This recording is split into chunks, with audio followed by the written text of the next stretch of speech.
make that statement available to you after this meeting. Let me just say that last Thursday to be precise, incoming COP President Sultan Al Jaber delivered remarks to heads of delegation across the street over at one of the museums here in Bonn. And he made a statement that the phase down of fossil fuels is inevitable.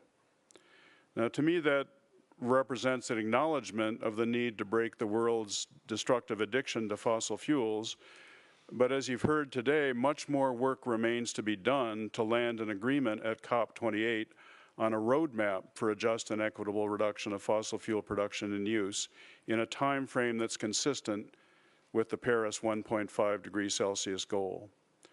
The next step must be for Dr. Al Jaber to commit to providing an open, transparent, and inclusive process at Cop28 to discuss the need to phase out all fossil fuels, in contrast with the approach that the Egyptian current presidency took at Cop27 in Sharm el-Sheikh, which was to block any discussion on this issue. And with that, we will open it up for your questions. We want questions to come from reporters. Please state your name and your outlet, and if you want to direct your question to a particular panelist, you can say so. In the front here. Thank you, John Ainger for Bloomberg News. Following on what you've just said there, Alden, I would like to know if the panel sees a path to a commitment to phase down fossil fuels from the COP28 presidency. And in addition to that, do you think Sultan Al Jaber is the right person to deliver that commitment? Thank you. Who would like to start with that? Anyone want to start with that one? Eric or Greta?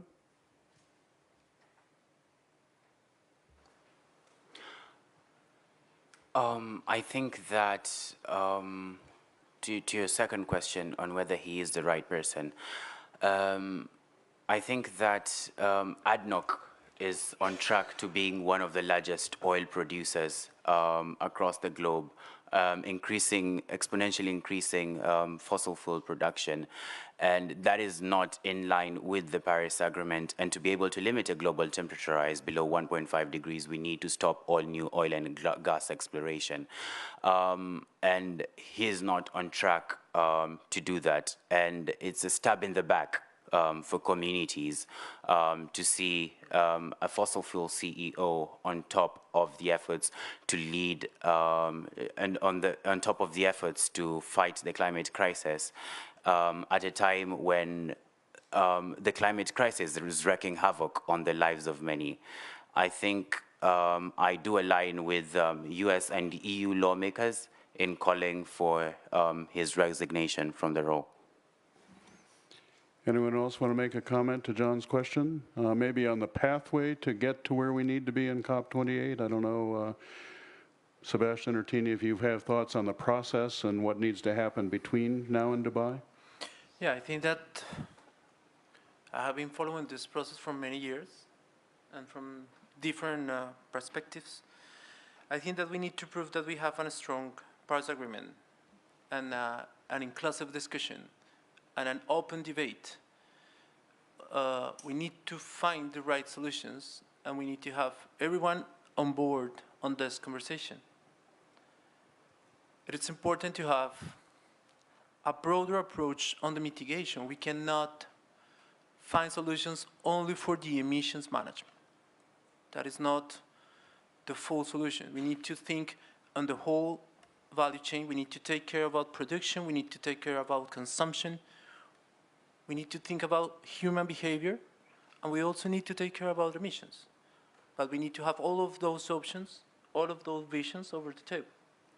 And I think that we need to surround Paris Agreement and work hard to find a consensus. That's the principle of this agreement. Tina? For those of us who have been here the last week and a half, and those of us who have been in the process for years or some for decades, there's no question how frustrating this process is. It's an incremental process when what we need is transformational change. But it's also a process which, when done correctly, provides a space for countries like mine to voice our real needs and concerns and to fight for those. And that's why the Marshall Islands keeps coming back year after year to do so. And we keep coming back, and it's the same this year as it is every year. Our expectations are very high because the path that we're on is so destructive. And so the responsibility of a COP president must match those expectations. And that's why we're here, to ensure that our voice is part of the chorus that says we need to keep ourselves on the path to 1.5. Anything else is unacceptable. I think I saw a question back here, gentlemen, and I think we'll go ahead, and then the gentleman behind you, yeah. You. My name is Tim Werner, Plant-Based Treaty News, and I'm wondering why we are ignoring the cow in the room. Everyone's talking about fossil fuels. Of course, we need to phase out fossil fuels, but there's a study from Domingo Clark et al. From 2020 that states even if we stopped fossil fuel emissions overnight, the emissions from our food system would make it impossible to limit global warming below 1.5 degrees. And last week, the IPCC panel stated that methane has the biggest contribution to immediate global warming. So why aren't we talking about changing our food systems? Well, thank you for that question. This conference is about phasing out fossil fuels, but you're absolutely right that fossil fuels is not the only part of the problem. Maybe I can ask Claire, because I know Climate Analytics has done some work on overall GHG reductions that we need to achieve, how we need to deal with the land and agriculture systems, which are another major part of the problem. Yeah, thank you for the question. I think the IPCC is very clear that we need transitions across all systems. So yes, we have to focus on fossil fuels in particular because we need such rapid cuts and because they are so emissions intensive, but we do need rapid transitions across all systems. There's no wiggle room there. In our report that we released today, we showed that total greenhouse gas emissions need to fall 8% per year and out to 2030. That's to halve by 2030. We also looked at methane, and total methane emissions need to be cut by 34%, so beyond what the Global Methane Pledge says. And that, of course, requires changes to how we produce our food. Of course, while making sure that everyone has access to healthy food. But yeah, we need systems transitions across the board. And I would say that there have been a number of very good side events over the course of the last week and a half here. Unfortunately, I've been following the negotiations, so haven't attended as many as I want. But many good side events on global food, agriculture, sustainable agriculture, land use. I think most of those have been archived, so you can watch them later on. But there's a number of organizations here working on that important front. The gentleman 2 rows behind you in the green, and then we'll go up here and then to you. Hi, I'm Josh Gabatis from Carbon Brief. This is mainly to the representatives from Marshall Islands and Colombia, and maybe also to Eric. Lots of developing countries here, including some major fossil fuel producers, have made it clear that their efforts to move away from fossil fuels are dependent on much more climate finance from the global north. Do you accept that argument, and what is the path forward if developed countries continue to withhold sufficient funds? When do you want to start with that one?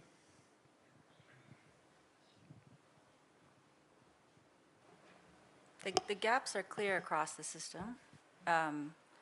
We need to address all of the gaps, and finance is the key to unlocking and getting the change we need, whether it's on mitigation-related issues for my country in adaptation right now, and I think Sebastian spoke to this, an entire change of the financial architecture and the systems that are fueling if I can use that word, the way we live today, that's essentially what needs to be contemplated. So I don't know, I think if your question was it's neither or, you know, the Marshall Islands, along with all of the small island developing states, have been very clear.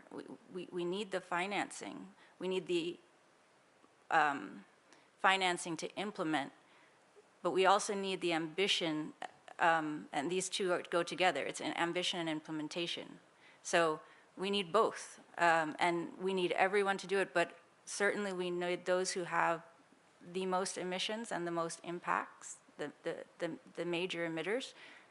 They need to move furthest and fastest, but we all need to move. Sebastian, do you want to add to that? Yeah, thanks. I think that this is a very important question. I think that if countries like Colombia needs to make investment for 2 or 3 points of its GDP per year to transform its economy, it is huge. It's enormous. And there is not a single solution to do so. There is not a silver bullet to solve the climate finance problem. What we think that it's important to create the conditions, market conditions, capital conditions. We need to create the right conditions to move our economies to a decarbonized scenario. And that's the reason why we think that at the global level, there are many principles that we need to rethink. We need to change. What are the ratings? What are the considerations of the capital cost? How are we going to get the investment we need in our countries to transform our economies? And this is a problem from the global north. But we need also to create fiscal space in our countries if we want to make the public investment we need to do and take care of our people and doing our part back home.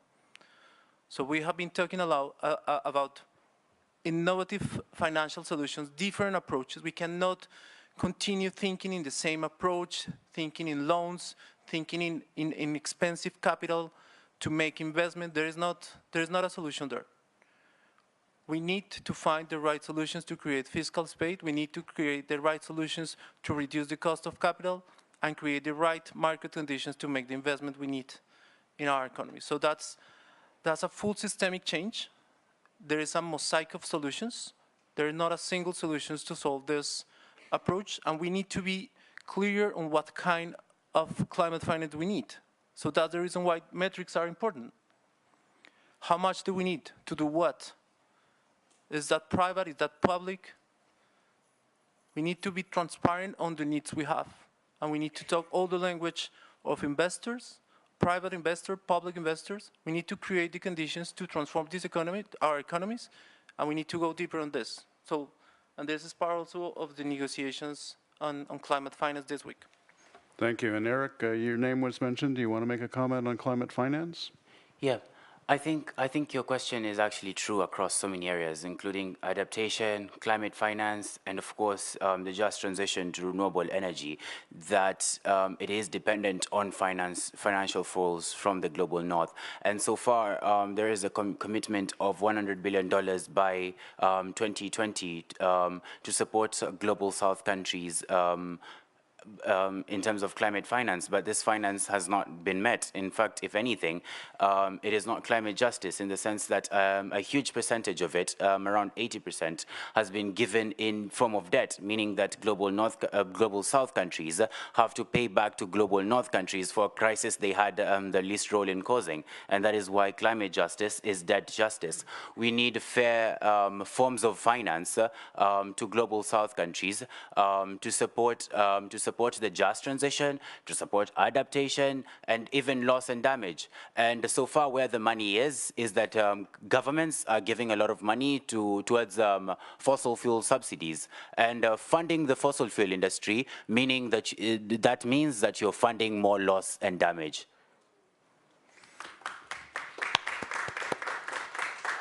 Thank you very much. I would also just note that helpfully we have a summit in Paris next Thursday and Friday that have been designed to allow governments to show how they're going to transform the global financial system. President Macron is convening a summit for a new global financial pact and it will look at not just climate finance, but the entire financial architecture that's not addressing the debt crisis, not addressing development needs, not addressing a number of sustainable development goals. And hopefully we will get some signals out of that conference that will bear fruit before Dubai and help address this issue. Let's take the next question here in the row. Thank you. Alistair Thompson from Scoop Media. I've got a couple of questions for Greta. Firstly, you're back at the UNFCCC meeting today for the first time in some time, I think. Why did you choose to come here this week? And secondly, in relation to the Fossil Fuel Non-Proliferation Treaty, are you a supporter of the treaty, and if so, why?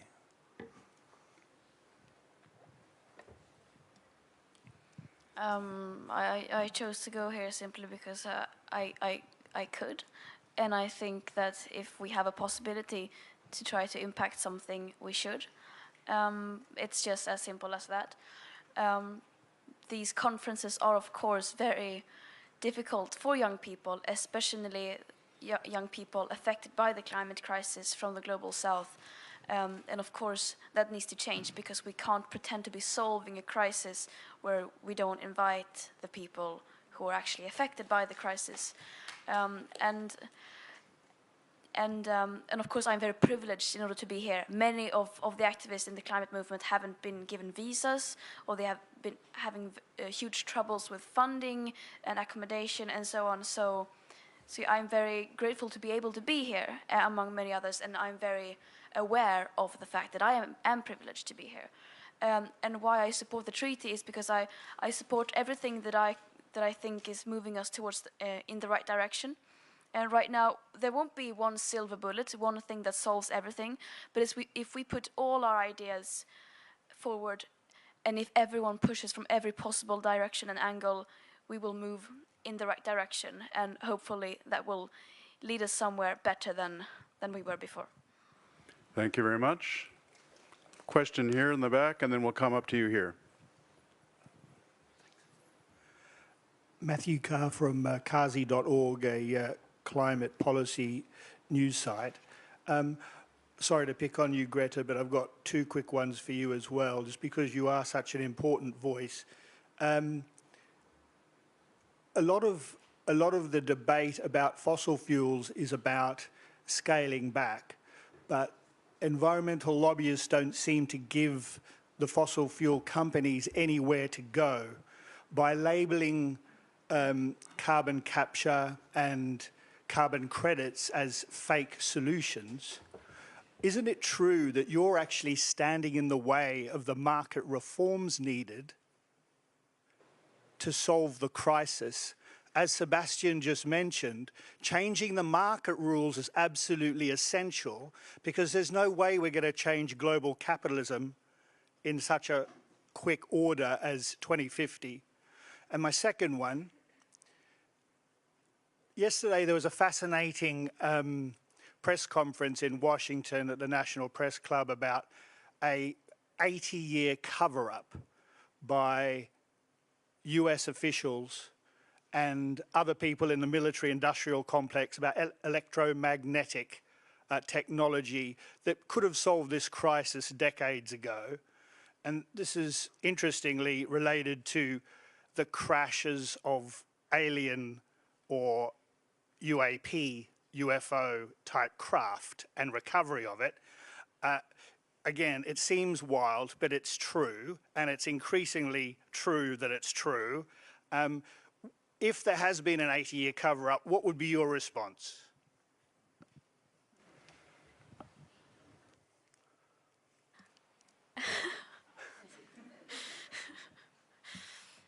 I don't think we're standing in the way of progress if we call false solutions for what they actually are.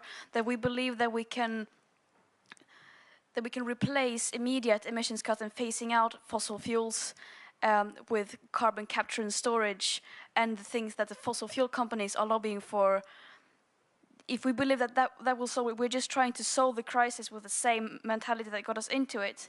it is not possible for us, as Claire explained here. Maybe you want to talk about that a bit more, but I don't think we're standing in the way for calling things what they actually are. And if it was a cover-up,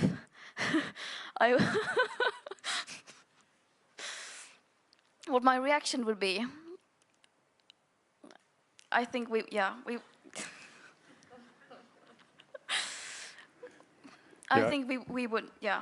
would have a great time. Yeah, I think we might need an alien invasion to get us stop fighting with each other and solve this problem, actually. Maybe that would be exactly what we need. But I would just amplify what Greta said. I think you heard from Claire their analysis showing that CCS could provide 0.1% of the emissions reduction needed in the power sector. Now, there are different views probably at this table and certainly in the environmental community about the long-term role of carbon capture and storage and whether in fact it's needed for hard-to-abate sectors or to contribute to net negative emissions that the IPCC says we need in the second half of this century. But I think we are all united in the fact that in the near term, in this critical decade, which is the purpose of the mitigation work program and what the IPCC says we need to do if we're going to keep 1.5 even barely within reach, is CCS is at best a sideshow and a distraction. It's not a major part of the near-term solution. And so to the extent that it provides false hope that somehow we can avoid the kind of reductions in fossil fuel production and use that Claire talked about in her report, it's not helpful. So I think that's the perspective we want to put it in. We've got a question here on the aisle. Thank you. Thais Lara from Canal de la Ciudad. I have two questions for Tina and Sebastian, maybe following the first question of my colleague. How do you see possible to work on a phase out and not a phase down, as the Cop28 president mentioned of fossil fuel in the Cop28 decision, considering, again, and maybe more in depth, the conflict of interest that he represents, but also the strong differences that we are seeing here, even just to approve an agenda. And for Eric and Greta, there are some climate youth organizations that are supporting the exploitation of gas in the name of development and in the name that that is a resource for the transition. What is your opinion on that, or how the movement work globally in such crucial themes as these ones? Thank you. Thank you very much. So first is Sebastian for the question about the COP president and the path forward. Yeah, that's a complicated question. I don't know if we need to wait until Thursday to have a more clear understanding of this, but what I say in a previous intervention is that we need a broader approach. There is an approach from the phase down, but there is other approach for the phase out. And those are political signals. Those are also economic signals. The position of Colombia is we need to go for phased out of fossil fuels. We understand that the current fossil fuels infrastructure is enough. We don't need more fossil fuels infrastructure for under development. We need to grow our renewable matrix. We need also to manage energy inefficiency. We need to manage energy consumption. We need to change behaviors. So that's the approach. So that's important to have clear political signals for those countries like Colombia who needs to go for a different approach. And be transparent with civil society, be transparent with other stakeholders out of this conversation, explaining them what are the differences, what it implies. What is the approach if I'm going for the phase down? What is the approach if I'm going for the phase out? And this is a transparency matter, and I think that it represents different approaches, it represents consensus, and it is part of the conversation we have here. So let's see. Thank you, Sebastian. And Eric and Greta, do you want to respond to the question about the youth groups that are supporting gas expansion?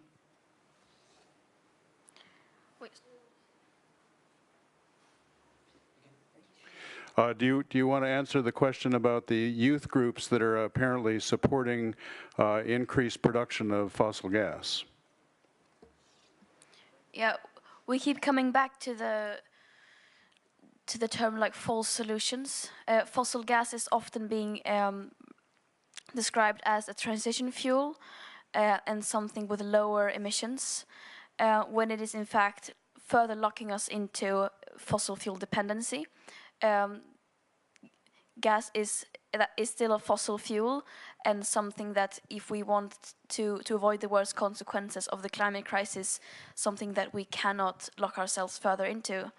And of course, did you say that some parts of the youth movement are advocating for it? I don't know these parts of them, so I can't speak on behalf of them. But I think that our general message, at least in the part of the climate movement I'm in, is that we need to move away from all fossil fuels and all false solutions that actually will increase our emissions of greenhouse gas in the long term. And just to jump in quickly and also add that climate justice in the context of gas is fossil gas is not just about the carbon emissions, but also about land justice, where this gas is being mined on communities' lands who are affected and by the health issues that result from it. So we're not just calling for phasing out of fossil fuels, which includes fossil gas, is not just about the carbon aspect, the carbon emissions aspect, but also about land. It's also land justice. It's also about health justice. There are so many aspects to it. Thank you. And Tina wants to make one final response to the question, and then we will have to close the press conference. I just want to recall something that my colleague and friend said at the end of last year's COP, after loss and damage, the loss and damage fund had been agreed. And she was speaking about working for fossil phase out at this COP, and it was that our experience shows that it's possible taking that step. I recall also back in leading up to 2015, we were told 1.5 was completely unrealistic, a pie in the sky, and something only really the islands and the most vulnerable were calling for. And now everything backs it up, and it's enshrined in the Paris Agreement. I don't say these things to say that you just have faith and it's going to happen, or you set an unrealistic goal. No, you have faith that that is the absolute necessary direction for everyone, and you do what needs to be done to get there. You do and that includes talking to everybody in the process, looking for all the levers that you can outside of the process, because we can only do so much here. It's why we're fighting so hard in the IMO, which could, if it makes the right decisions, transition and fully decarbonize. It has a pathway. The technology is there, and it could do it in such a way that actually provides funds to those of us who are suffering the most from climate change. So there are pathways. There's so many great ideas. There's so many solutions. And the science has given us some of those solutions, and those who are actually the most vulnerable have come forward because they see what's needed and they say, this is what's needed. We just need to work together to do it. So you can do the impossible is possible if everyone is together going in the same direction. Thank you very much, everyone. It reminds me of Nelson Mandela's famous quote, "It always seems impossible until it is done." So with that, we will end the conference, and thank you all for coming.